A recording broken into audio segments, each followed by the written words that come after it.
laugh at people like you.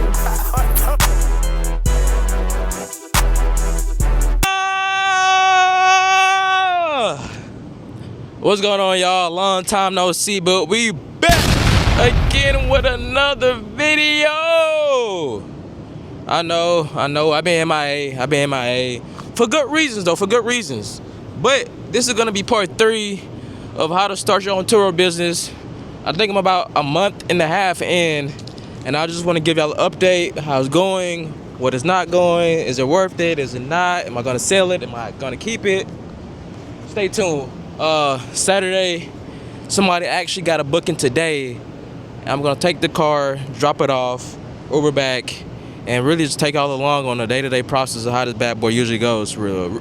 Normally, I have people pick it up at this parking garage in the back of me, but this person actually booked it in the way that she wanted to be dropped off. So here I am, dropping the car off, and that's also an expense that I told you about in the first video. So without further ado, let's get into the video, and yeah, let's get it popping. Yeah, let's get it. There she is. How you doing, little shawty? You ready to get rented out? I know. But yeah, I usually keep it in the parking garage. I already did my check-in for this morning, but so far it's holding up pretty good. Minimum wear and tear. I would say the worst thing so far is somebody scratched the hubcap, but I mean, nothing too crazy. And somehow somebody, my license plate, I don't care really. Somehow, I don't even know how that really happens, but that got scratched. So that's kind of the exterior. And as far as the interior, things kind of still holding up pretty good. Nobody kind of shit crazy. I will say, I think I got like 15 trips on this car so far, and my biggest takeaway is somebody took it to the beach one time, which left a lot of sand in it, but that was one time. Other than that, people kind of returned my car pretty clean, well kept, and full of gas. So I have really minimal complaints. Only thing I will say that's kind of like, you got pros and cons to everything, but my biggest con is how fast I am running up the miles on this. So I got this car at about 18,000 miles, and right now I'm looking at 24,000. So you could do the math, whether that be almost 10,000 miles a month. And I'm gonna get into my profits later on in the video, but she's picking this car up at 12, and it's 11:45 right now. So I think I should hurry up and get this car there before she flips out and gives me a bad rating. I'm gonna also show you my ratings too and the reviews I've been getting on this car. So hey man, stay tuned. White shine, you made it.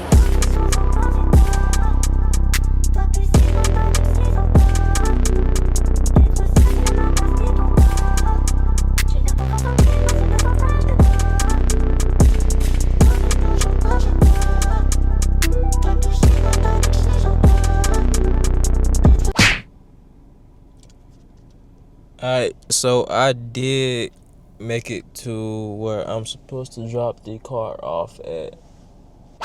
So really I just hop on Uber, go back home, and that's kind of it as far as me dropping the car off to wherever that may be. When I get back, I will actually show you all the profit. Is it worth it? I just can't do it now because where I'm at, I have no service. I could have barely called Uber. So when I get back, I'm gonna show y'all the profit sharing as far as what I made last month and is it still worth it. I actually would do it right now, but I have no service. I could have barely called the Uber. Alright, so my Uber just dropped me off. I'm back. I have service again. So let's go over the nitty-gritty. I'm also display what I'm finna read off on the screen right now itself. So the way this kind of bar graph is set up, it kind of shows you what I made in June, July, what I'm going to make in August, and someone booked the car out in way November. I don't judge. I probably won't even have this car in November if I'm being honest. But so far in 2025, I have made a total of $1,535, which is it's not really what I planned for, but it's cool extra income. So as far as my trip earnings, 1535, upcoming earnings 419, 70 for reimbursements, 0 for incentives, and zeros in missed earnings. So honestly, my car gets rented out pretty frequently. So say like 30 days in a month, it's gonna be at least rented out 20 to 25 days out of the month, which is okay. That's very good. So the problem I'm having is the dollar amount I'm renting it out per day, which is like $54 to $60 a day, which is not bad. And then if you kind of do more than one day, you get like a discount. So I know back in video 1, I went over my buy-in, my expenses, whether it be the car washes, Ubers, and just miscellaneous oil changes.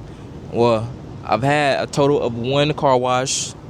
I think I've had to take a total of 2 Ubers and 0 oil changes to date.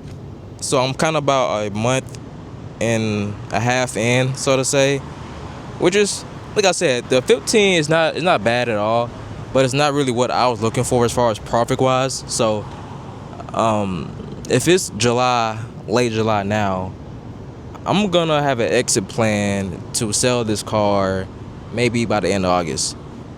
And I say that because this Turo's cool and all, but maybe I could take the money that I put into the car, which is like 15 to 20K, and put that into a high yields or a down payment on a house. In my opinion, I feel like that money could have been better spent off in other investment buckets. But don't get me wrong, Turo's still cool. I'm not hating on Turo. Like, I love the experience. It was cool. It gave me something to do, a little other niche.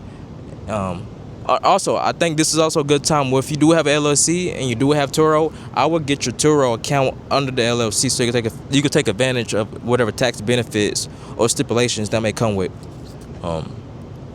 So this is the last video of the 3-part series.